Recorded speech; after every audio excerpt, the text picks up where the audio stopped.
how hard you compete and how hard you try, then you can start to get to know them on a personal level. I know we were talking about earlier.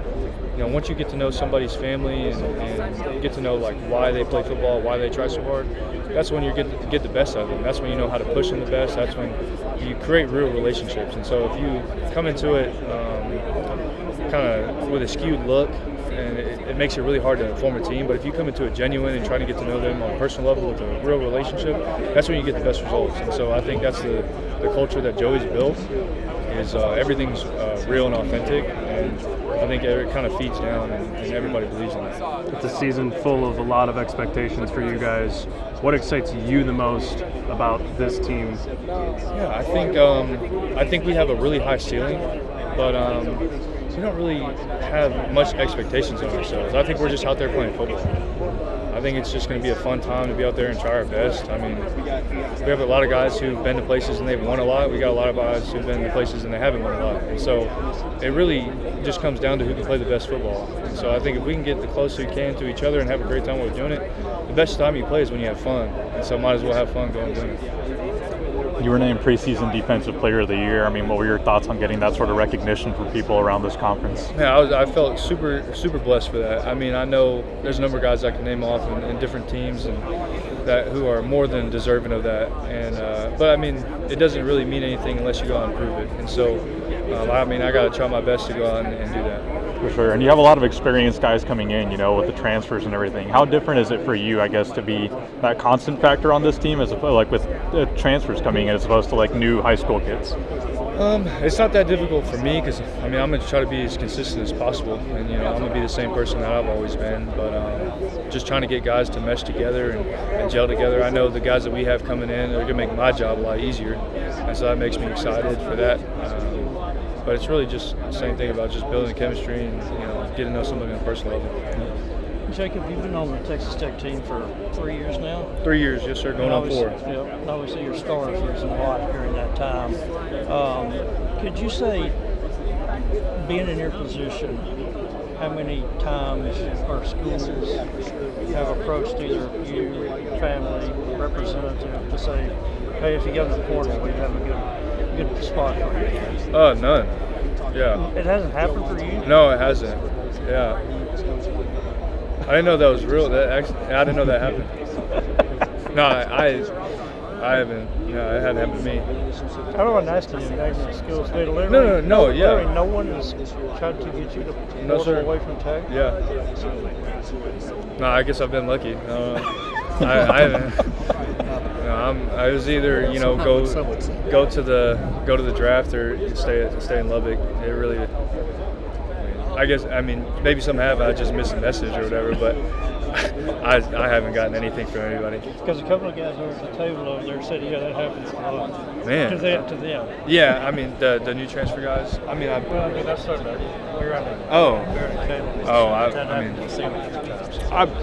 I guess I could imagine.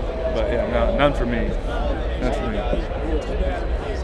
Been coming to this for many years. This is first year in recent memory where the Tech defense is being given some real credibility. That it's not just a matter of outscoring everybody. Yeah. All right. And for sure.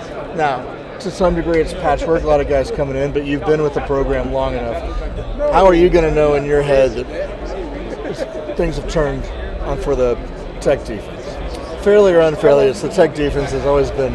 Yeah, no, that's a fair assessment, and I don't think it's a bad question. I think it's a great question. I think in the past we haven't been very good on defense, and it just is what it is. And so I guess we won't really know until we play. And that's the thing is, we have all these really high-rated players that just came in and guys who played a lot of football.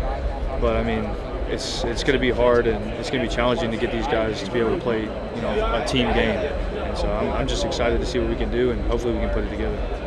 I mean, you do have the context for it. Lee just said the difference is going to be getting to the quarterback and being able to pressure the quarterback. Is there kind of a benchmark or something that you think that where the biggest improvement can be made? Yeah, I mean, something we talk about a lot is take 3, and so we talk about taking the ball away 3 times a game.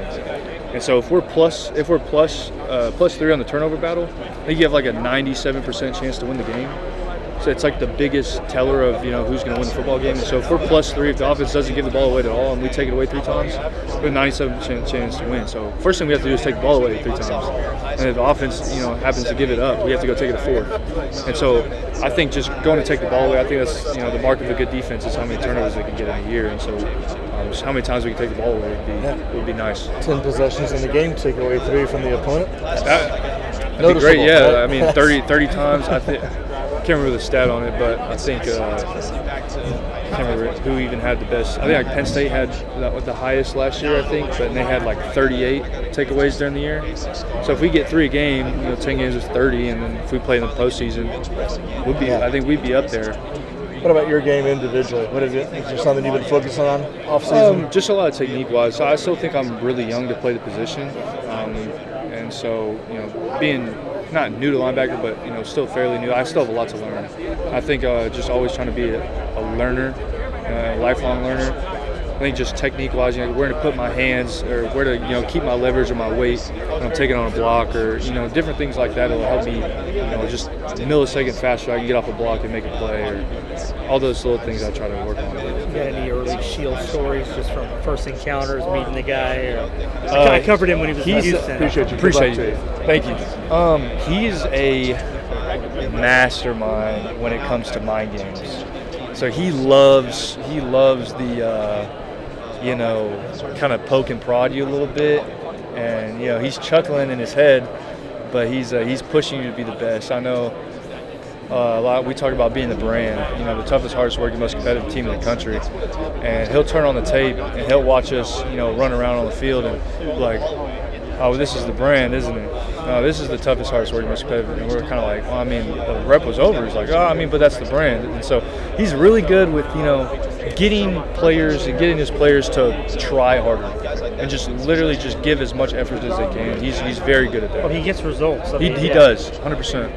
Yeah, I watched some of just watching him on the sideline, and there were days when he just it's dark out. He's still wearing the sunglasses. Yeah. It's got that. Yeah, he's got that piercing look, and he knows how to get the best out of his players. I love that guy. I mean, I've only known him for 6 months, 7 months. He's an amazing human being, an amazing coach, an amazing leader. I think he's going to do really well for us. I appreciate it. Thank you. To piggyback off the defensive role questions, what is it like to see a guy like Tyree Wilson go in the first round? Yeah. And just know that's possible. Man, I mean, that's my guy. I miss Tyree. He comes around every summer, and so I get to see him and stuff. He's a great guy. But we got the same caliber of players. David Bailey, Noah Height, Lee Hunter, Sky Giller Howard. Like all these guys that we brought in. I mean, they're all easily draftable players and high-level players. The hardest thing is just going to be to get them to mesh together and play together as a team.